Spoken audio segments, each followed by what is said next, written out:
What is up, fight fans? Look at this. We are live on MMA Weekly on the road this week. I am with the Jerry Rig Studio of all Jerry Rig Studios, Jeff Cain, Jim Grieshaber here. It still says Volkanovski versus Korean Zombie on the screen, but we're looking at a couple of zombies here fighting. I mean, it's boxing. It's Tyson Fury.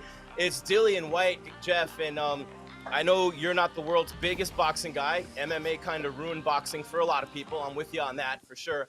But man, oh man, Tyson Fury and Dillian Whyte. Dillian Whyte comes out southpaw, switches. Tyson Fury gets confused. He comes out southpaw the second round. But Tyson Fury and Dillian Whyte, and Tyson Fury just rocked Dillian Whyte there. So this is Tyson Fury's final fight. So he says, the heavyweight champ, WBC and the Ring magazine. Of course, Joshua lost to Usyk. So Fury would have to become undisputed. He'd have to beat the Usyk-Joshua winner. But nothing like a Tyson Fury fight, man. 94,000 fans, all-time attendance record in Europe, and money records being smashed at Wembley Stadium for Tyson Fury and Dillian Whyte as they fight here in the fifth round with under a minute left. Yeah, it's been an interesting fight so far. The last two rounds has seen some sort of MMA in there. We had a clash of heads. Whyte's cut a little bit on his right eyebrow, an elbow, and hitting each other while the referee's trying to separate them. It's getting a little dirty in there, Jim. Well, Fury's really starting to land. It doesn't take him long to figure people out and connect. He's so big, so long. Look at Dillian Whyte right now trying to charge forward, clench up.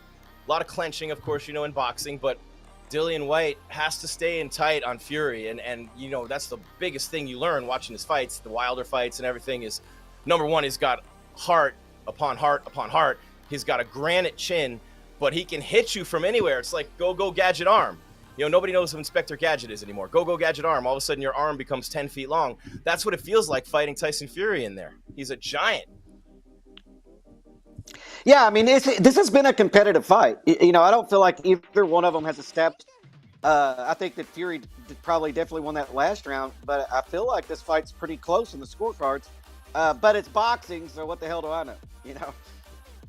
I think you know a lot about boxing. I just think that we got swept up in MMA and UFC. I mean, let's face it, not every UFC fan, not at this point in time, but for the most part, and Tommy Fury, Tyson's brother, already won tonight to keep the Jake Paul fight alive, if Jake will do it.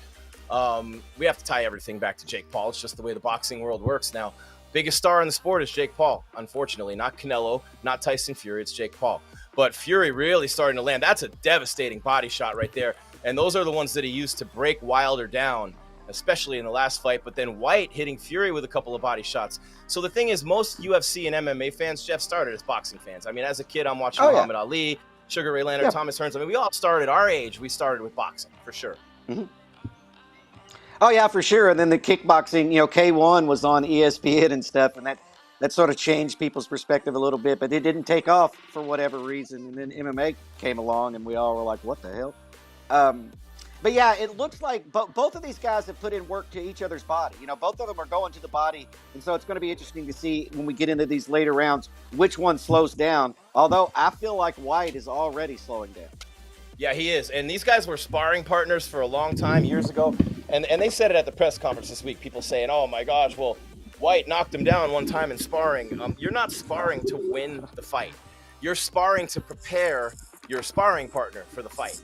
You are not. Yeah. So anybody who says, "Oh, Ngannou beat Gon in sparring," or "Gon was," it's not. That's not the purpose of it. It's not a competition. You're on the same team when you're sparring against one another. It's just completely different than what most people think. And sometimes one of your sparring partners just happens to be in a lot better shape than you at the moment because you just are entering camp and maybe helped other people prepare. So yeah, I don't put any stock in like that kind of a sparring thing. Now, if you're a long-time training partner and you regularly beat up somebody in the gym, then yeah, man, pay attention to that. but all the stories of people getting knocked down in training or even knocked out, I'm like, man, it's just training. They're clearly not fight ready. That's why they're in training. They're in training and they're sparring, and it's been years. I mean, it's 10 years ago. People love to grasp at anything they can when they're talking about a fight. People are, oh, hey, when they were kids and 8-year-old juniors, he beat them. Like, okay, man. Like, you know what I mean? Like, it's getting a little carried away now. But I really think you, Jeff, and I'm sorry for the Casper the Friendly Ghost over here, but yeah, I am a friendly ghost and probably a little too much light and focus on this old face right now. But at least you can see us and you can hear us. We're at round 6, about halfway through.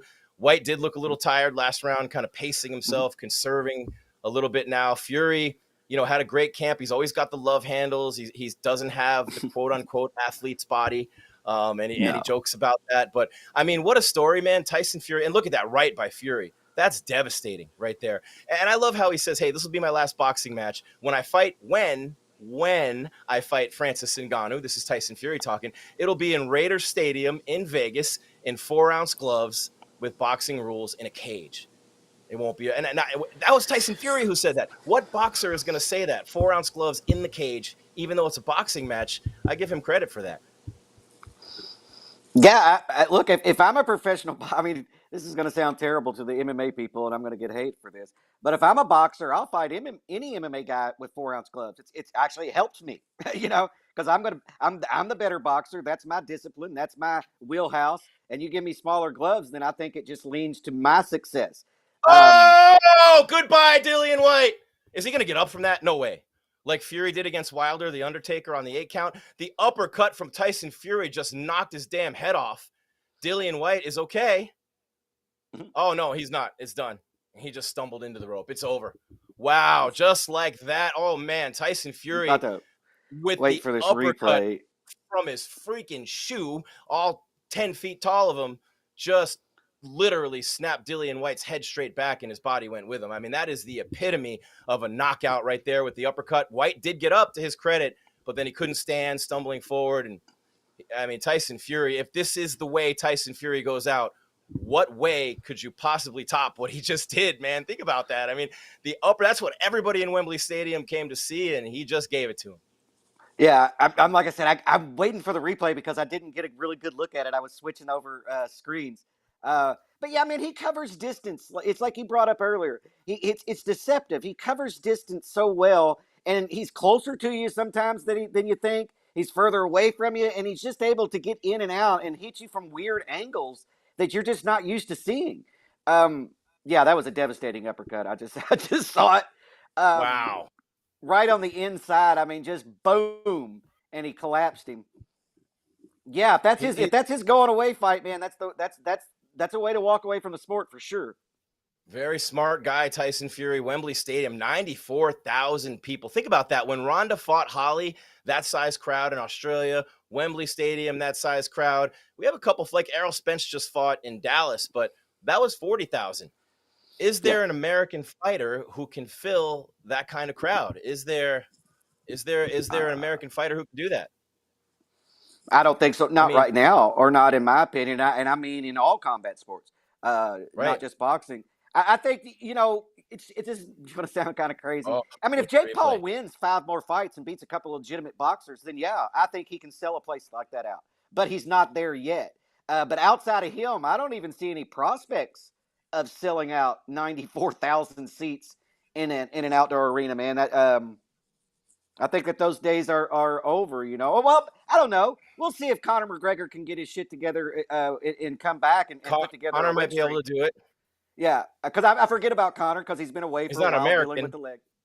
Yet he is not American. Thank you, Jim. Yep. I just adopted him. Yeah, I just adopted him. I probably should have asked, is there an MMA fighter, not an American fighter? But we don't have one. That's my point. And in America, we're spoiled. Like, I talked about Kubrat Pulev and Conor McGregor and fighters like that. They get motorcades from the airport. LeBron doesn't even get that here. We're different. But Jeff, as I look at this uppercut, man, it landed against the cheek and grazed with the outside of the glove. It did not land under the chin. It grazed up the side of his cheek like that.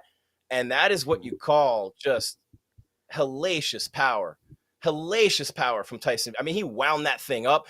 Oh, man, that's brutal. Yeah, he threw that from – it was just a beautifully timed And in those, it's like he was setting that up for a couple of rounds because every time they got into the clinch position, uh, White was leaning forward and pushing off with his elbow, and it looks like he got the clinch and he just drilled him with that uppercut, instead of clinching him like he had been the first 5 rounds. That was a beautiful technical uppercut that ended the fight, man. I mean, I'll say that. I'm not a huge boxing fan, but you got to appreciate that right there. Oh, That's man. beautiful inside a ring, a cage, or wherever the hell. You know what? And if that did land, if it had landed under his chin, then I mean, he might not be alive He wouldn't have got now. Yeah, there's a lot of and it's crazy when you think about it. But we were talking about the 4-ounce gloves, Fury and the 4-ounce gloves, and I want to make sure we get back to that, and we will. But I just want to make sure I say it now. I wouldn't fight Francis in 4-ounce gloves, no matter who I am, because all he needs is one shot. I don't care who you are; he's got a chance to hit you. I would make sure I still had those pillows on my hands if I were Fury. I don't know if I'd be doing the 4-ouncers against Francis. That is actually like playing an NFL game without a helmet, if you ask me. Yeah, it's just Russian roulette. I mean, that's how I look at that, man. When you give heavyweights 4-ounce gloves, I don't even think it's necessarily about the better fighter or anything. It's literally Russian roulette. You get knocked out with a jab. So yeah, that's a dangerous thing. But I think Fury. I mean, if Fury's being serious about it, I think that he's just banking on his boxing is way better than Francis's, and it is. And it is. It is. I mean, it of course, like 1,000 times better. And, I mean, he's the heavyweight champion of the world. He's the best fighter. I mean, baddest man on the planet, or one of them, the UFC champion, of course, baddest man on the planet too. But in terms of overall boxing, I mean, for sure, when you think about it, I mean, of course, Canelo's great and Bud Crawford's amazing, Errol Spence Jr., just technical boxers and great boxers. But in terms of putting it all together with the power, with the fight IQ and, the chin and the heart and everything that Tyson Fury's overcome in his life, man, just to being 400 pounds and being an alcoholic and being a drug addict and wanting to kill himself pretty recently to coming all the way back and regaining that status as the champion of the world and being even better than he was. How many people could ever say that? How many people have fallen that far, gone that low, and come back so high? Henry Ford said it's not how far you fall, it's how high you bounce up. Well, I don't think anybody's ever bounced up higher than Tyson Fury after falling so low.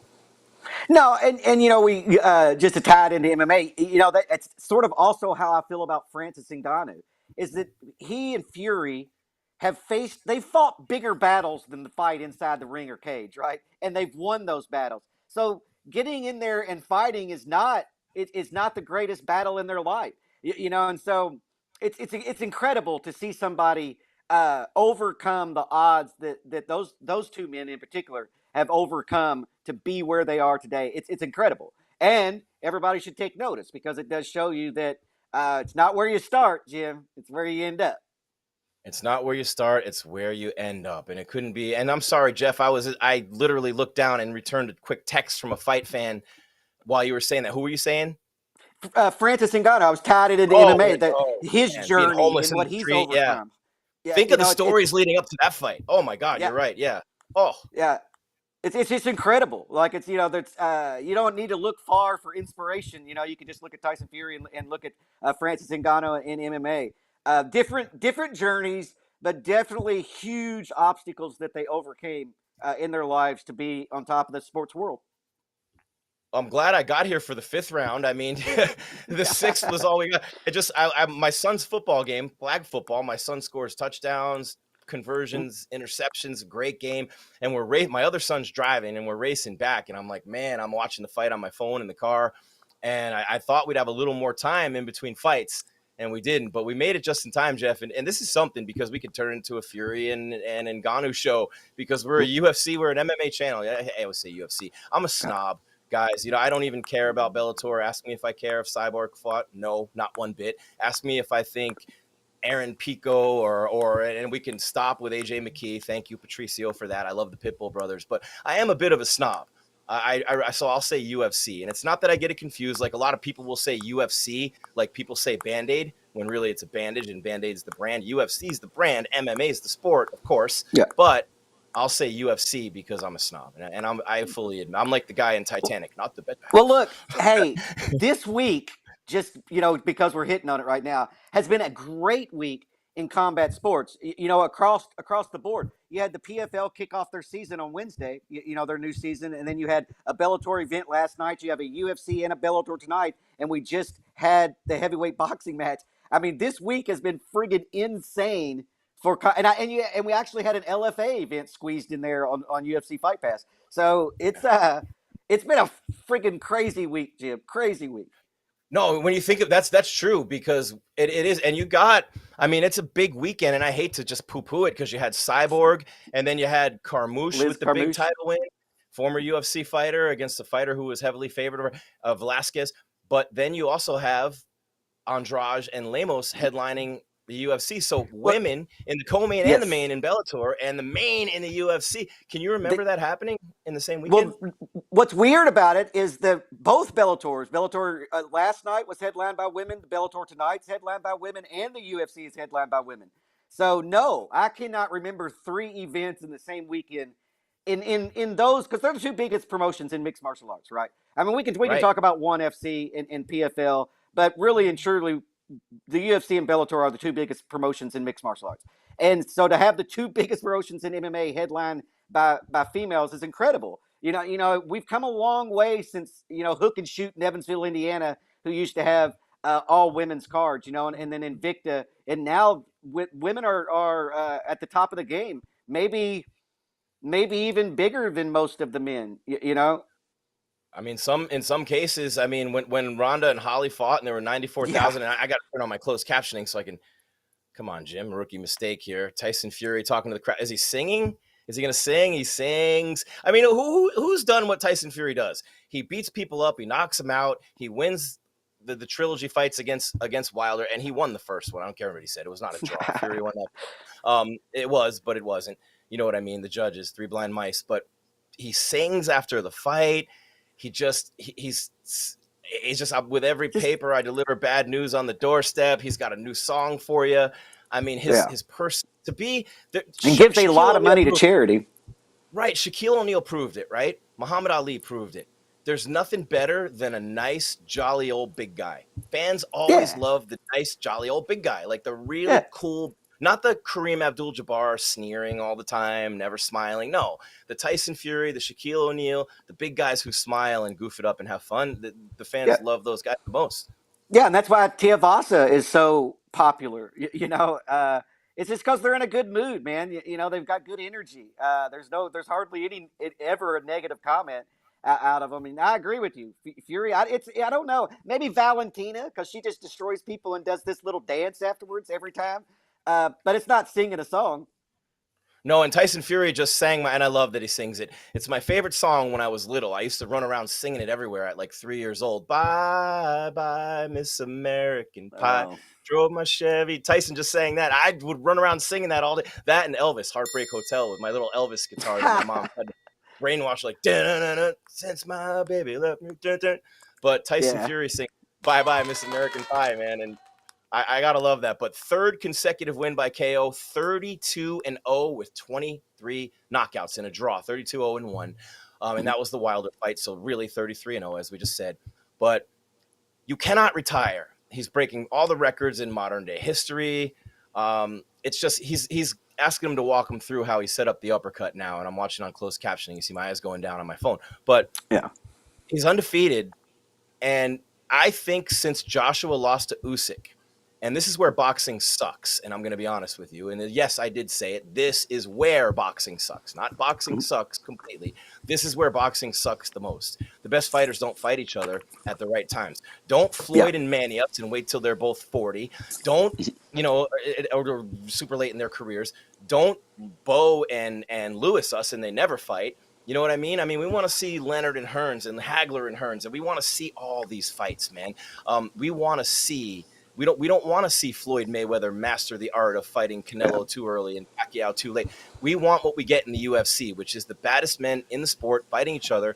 And look, people say, okay, Jeff, and this is a tough comparison to make. Maybe you can explain it better than I can. Most of the time, you're smarter than me when it comes to this stuff. But when you look at the way that boxing is with Top Rank and Golden Boy and PBC, and I should never put Golden Boy up that high. My bad.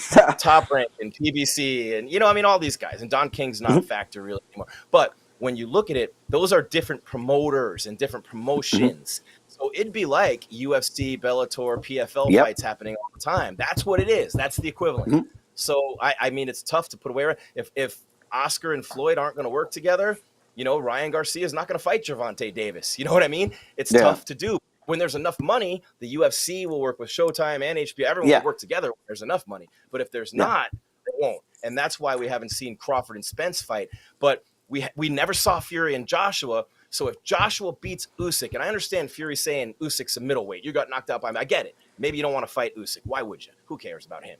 But if Joshua wins and gets the belts back, I want to see Fury and Joshua in Wembley Stadium, and that's the last fight.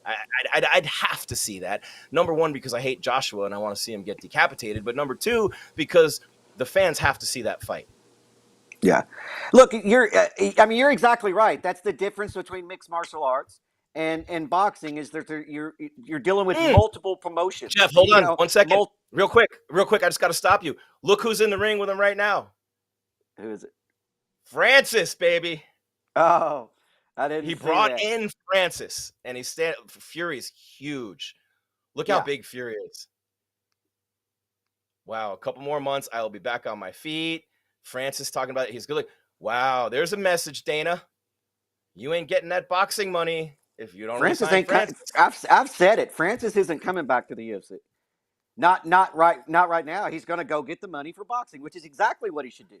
And then sign back with the UFC, because he's still going to be the former heavyweight champion because they're going to crown an interim champion and then elevate that person to the champion while Francis probably goes and boxes, man. I think that's what's going to happen. And tonight, him being brought into the ring, it's definitely messaging and signaling to the UFC that, I don't really need you guys. No, and he doesn't at all. Like, it's a hindrance to him to go back to the UFC for that money because he'll make a fortune to fight Tyson Fury. And if he goes back to the UFC and loses, Fury fight's gone. Do it now. Do it now while you got this window. Because he's going to lose, in my opinion, to Fury. But he still has MMA to come back to. And Tyson Fury was just saying in the ring what I said earlier. This is a fight like nobody's ever seen before.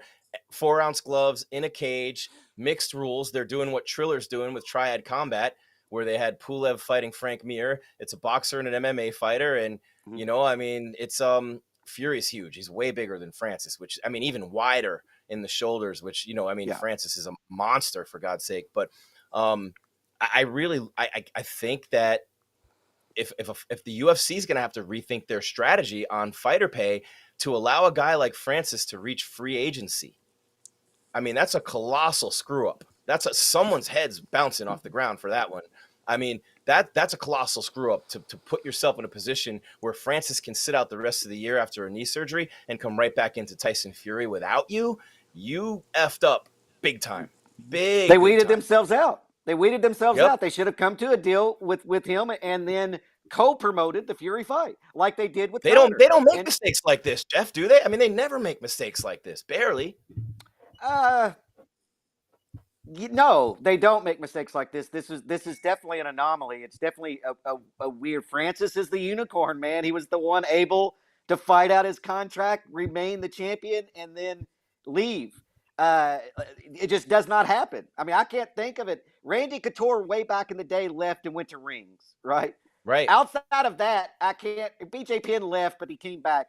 But nobody is able to do what Francis has done with the contract situation and everything. And you're right. The UFC dropped the ball because if they had just had Francis under contract, it would be like Conor McGregor and Mayweather with the UFC co-promoting and making money off of it. Now they're left over there just to buy the pay-per-view to watch their heavyweight champion box. Oh, and who promotes? But who promotes Tyson Fury in the U.S.?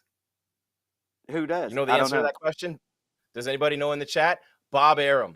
Who hates Dana White, and who does Dana White hate more than anybody on the planet? Bob Arum.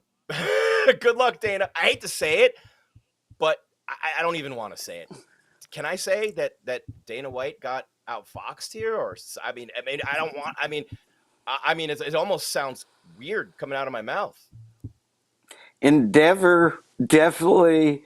Yeah, they messed up pretty colossally with Francis Ngannou. I mean, bad. I don't, and but Francis, props to Francis. I mean, props to Francis. I mean, I know that the UFC is going to miss out on all this money, and people are going to, choose sides and everything. But props to Francis because the journey that he's taken to be where he is right now, he should take the money fight. It's prize fighting. That's what we're all in it for, or the athletes for sure. And so, why not jump on that money fight right now while it's dangled in front of you? And MMA is always going to be there. And if MMA is not there for you, who cares? You've just made a Right. retirement money deal. You can always go because if the UFC won't sign Francis back, other promotions will, and that's how these promotional wars kind of get in. That's how another rival promotion elevates themselves. As they Mhm. grab up. And so this is a bad situation all the way around. Could you imagine if he goes and fights Tyson Fury and actually looks good in that fight, and then decides to sign with Bellator? What if we're Just what if we're witnessing the beginning of a new sport here with what Triller's doing and now this and the yeah, boxing promoters are using MMA gloves and the whole yeah. world is just changing like crazy. And UFC fighters aren't what they used to be in terms of unbeatable in other promotions. I mean, Jeremy Stevens just lost. Anthony Pettis lost in PFL. Rory McDonald lost a couple after he left. Bader's lost a couple. Benson's lost a couple. They've all lost. It's a tough world out there, man. I mean, it's a tough sport. But look, in boxing, they put too much weight on a loss. That's really outside of the multiple promoters, boxing and MMA. The big difference is you can't lose in boxing, You or can't. but where in MMA we have Glover Teixeira, right? Yep. And so it's just different worlds, and hopefully, as these two sports kind of keep colliding together and headbutting off each other, the boxing world will realize that one loss doesn't mean shit. You'll It doesn't never mean anything. see you'll never see Anthony Smith in boxing, a guy who lost a bunch of times on the lower levels before he even Yeah, got to the higher level. He would never gotten yeah. there. Never Mm-mm. in a million years. No, That's the best no, I example I can think agree. of. I know there's more. There's others, but that's the first one that popped into my mind. Yeah, and like Glover, like I said, Glover lost, and he would have never in boxing. He would have never made it back to the title. He would have never Nope. made it back to the title. And And Anthony and Smith got a so title shot too. Yep, you're right. And yeah, Glover never would have. Never. no, and so it's just kind of I wish that boxing mentality, because that's the model, right? You get somebody who's talented and charismatic, and then you pad his record in his early career, which gets him a big fight on TV, which leads to a pay-per-view, and then they eventually become this Mike Tyson or Tyson Fury. That's just not the model in MMA. That's just No. not the model. But these sports are colliding. Bisping. Bisping Yeah, never would have got the title yeah, shot against Rockhold. yeah. Yep. Yeah. And like I said, now that these sports are colliding and you have more MMA fans paying attention to boxing and more boxing fans pay attention to MMA, then maybe the mentalities will change a little bit. And I think it has, right? Because I think Conor McGregor could sign to fight somebody other than Mayweather, and it make really good money, even though he's 0-1 in boxing. So it's things are changing. Things are changing, but change doesn't come quick. No, it doesn't. And to mix these sports and see where they're going, and a guy like Fury can retire from boxing and fight Ngannou. And Anthony Joshua right now, he's got to be like, damn, I lost to Ruiz, and then I lost to, Usyk, and I never got the Fury fight. That's a big money fight, man. Dillian Whyte Yeah. once fought Anthony Joshua in front of 200 people, got so badly hurt the doctors told him it was over. And look at him, he got the opportunity. So I don't want to take anything away from Dillian Whyte. He fought Yeah. hard, he fought tough, but I believe in boxing this was a setup fight.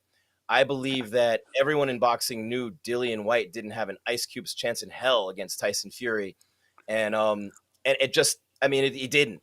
And you get too much of that in boxing. You really do. And, you get some B-siders winning fights. You get some Sebastian Fundora just won one. You get some opponents, quote unquote, throw a monkey wrench in the title picture. And, I just met one of them the other night, Nassim Rahman. He's a guy that nobody expected to win.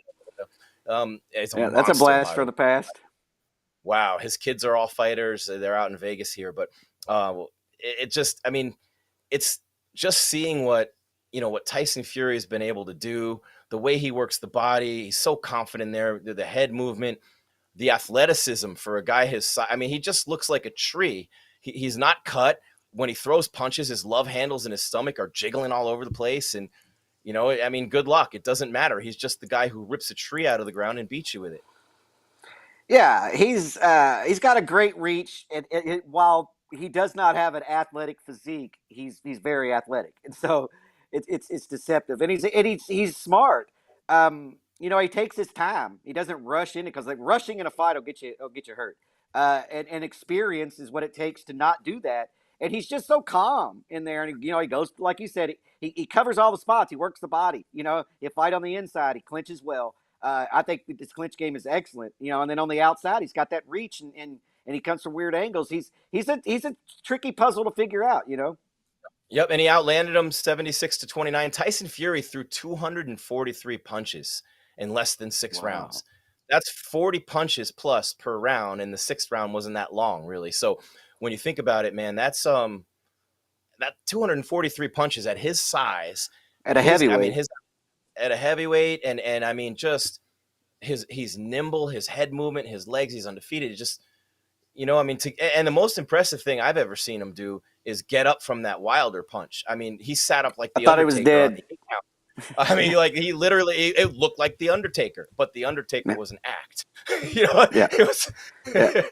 Oh, I mean, yeah, he got sent to a place that most people don't come back from. You know, and then he just stood up. I mean, it was that's still that to me is like his career highlight, right? It's not his knockouts. It's getting up that time when he was flattened eyes in the back of his head in a realm of the universe most people never visit, and then boom, he's right back. It's crazy. It's like they put a defibrillator on him. He got his heart going again. A defibrillator. And I was talking to a boxing coach, and I can't even tell you his name because he's working with some guys I work with secretly getting ready for a huge fight. But he said to me, he goes, I asked him, I said, man, I feel like the older guys were better. He goes, you're crazy. Because I was talking about eras of heavyweights. And I thought about Riddick Bowe and Lennox Lewis and all those guys in that era with Holyfield. And Rockman was a champ. And, you know, Adrian Broner. I mean, whatever. But the point is, they were we were talking about, like 8 of us were talking about it. And this boxing coach, one of the top guys, he was like, man, Tyson Fury knocks out every single one of those guys. And I said, really? Lewis, Bowe, all those guys? He said, none of them have a chance against Tyson Fury. He said, Tyson Fury is by far the best heavyweight of all time. With that reach and that chin and that power and that kind of fortitude and perseverance and relentless drive, no one matched that. And yeah, no I mean, Lewis would be interesting, you know, but I agree that Fury beats most everybody else and not even and pretty handily, you know, just because of his size and his attributes and everything. Lennox Lewis, I think, would be an interesting fight, though. Lennox in his prime versus Fury in his prime. But I'm not a boxing coach, Jim, and so I'm not going to. They would have needed 5 Wembleys for that one, Jeff. Yeah, that would Lewis have been a big Fury in London. They would have needed 5 Wembley stadiums for that. Yeah. But I don't. We all. It's just nostalgia, right? You know, we always look back, and I think to myself, man, you know, we got to see Muhammad Ali fight. You know, but at the end of the day, Tyson Fury would have put a stamp on that guy. You know, just put a stamp on him. He took too much damage. He took too much damage to be taking that from Fury. And look at this poor little kid in there. Oh, is it? Wow. He's got one leg. He's got one arm, and he showed up at the event on Tuesday morning at the workout, and Fury brought him in. I mean, this kind of dude, Tyson Fury's. I haven't been lucky enough to really get to know him, but from every indication, people I know who really, he's one of the nicest guys you'd ever meet in your entire life. Like if you had a bucket list of one athlete you'd want to have a pint with, it'd be Tyson Fury. But the only thing is, a pint would be like a shot to him. So you'd want to make at least 40 or a pitcher or something, you know?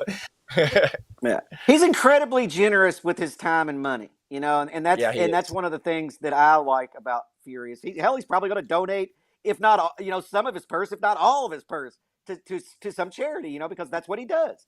That's what he does. Yeah, it's he, like I said, he's inspirational, you know. But people who get caught up in he was an alcoholic, and well, so you know, a lot of people were a lot of things before they became something else. Yeah,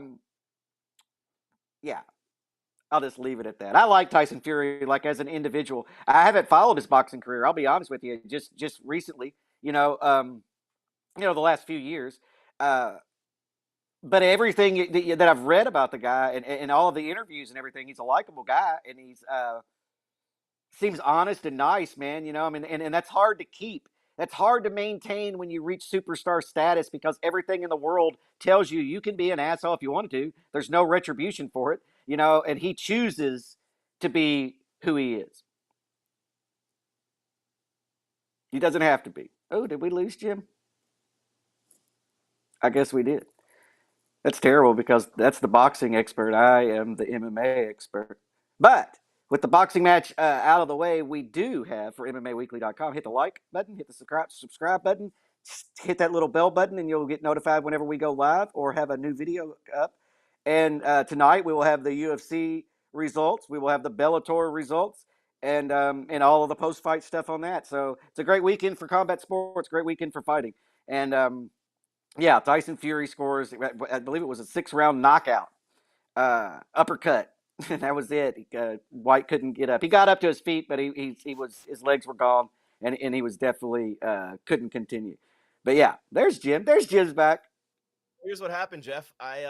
When I got all excited about Tyson Fury with the knockout, I kicked the power cord out of my MacBook, which drains the battery in about seconds these days, because I need. And so my computer dies in the middle of it's unbelievable. I mean, so Tyson Fury knocked out Whyte and your laptop. And my laptop. I was going to say the surge on social media right now, the trending Tyson Fury knockout, retirement, Ngannou fight announcement. Think about that. Knockout, retirement, Ngannou fight announcement in the same 3 minutes. Tell me Tyson Fury is not a genius. I mean, we know what Floyd Mayweather did with Bob Arum. He negotiated his way, making a couple million a fight, buys himself out for a pittance, and makes $1 billion. But other than that, Tyson Fury is pretty damn good at the whole marketing and business. I mean, just think of those 3 pieces of business: and knockout, retirement, announce next fight. That's not a boxing match. To 94,000 people and millions, to do all that in the presence of mind to do that after fighting almost 6 rounds. I mean, that's next level shit right there. I mean, he's just a genius when it comes to that stuff. Yeah. And the crossover, I mean, the retirement and the KO, everybody's going to love, especially in the boxing community. And even casual fans are going to click that headline, especially if it has video highlight tag to it, But then the Francis stuff crosses, sports. He's incredibly smart.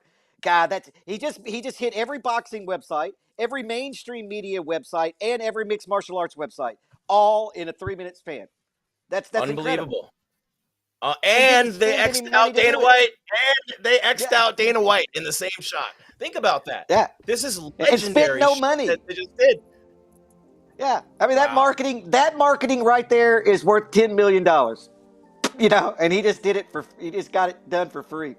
Got paid to do it, in fact.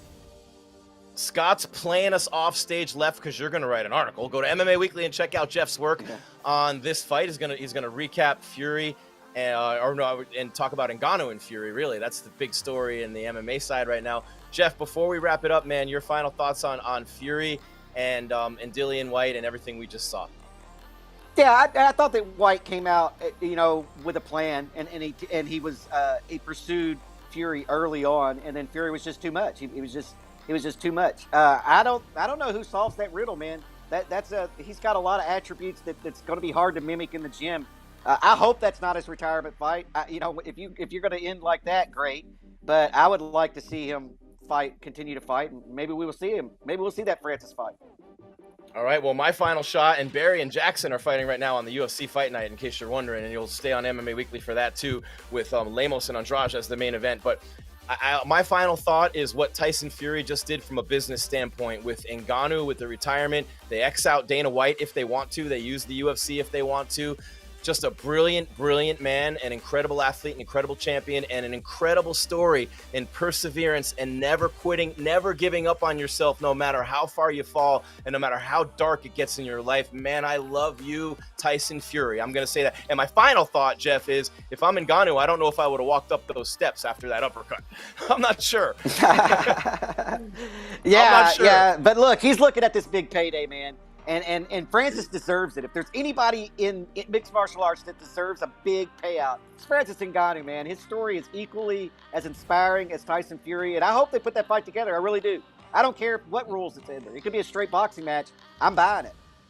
Well, he might find out how Overeem felt when he hit Overeem if he does that with Tyson Fury in 4-ounce gloves. But Jeff Cain, awesome working with you as always. We got the big pay-per-view coming up on May 7th from Phoenix, Gaethje and Oliveira. And Ferguson and Chandler, that card's amazing. So we got a lot coming up on MMA Weekly. Jeff's story on Ngannou and Fury on the website, the YouTube. Like, follow, subscribe, keep coming back. We're bringing more to you here in the near future. The UFC hotter than ever. Boxing, they're combining. I mean, just crazy, right? So Jim Grieshaber, call me Grease, reminding you, keep your game tight and your mind right. Keep it on MMA Weekly, fight fans. Jeff and Jim, Grease and Cain with Scott. We are out.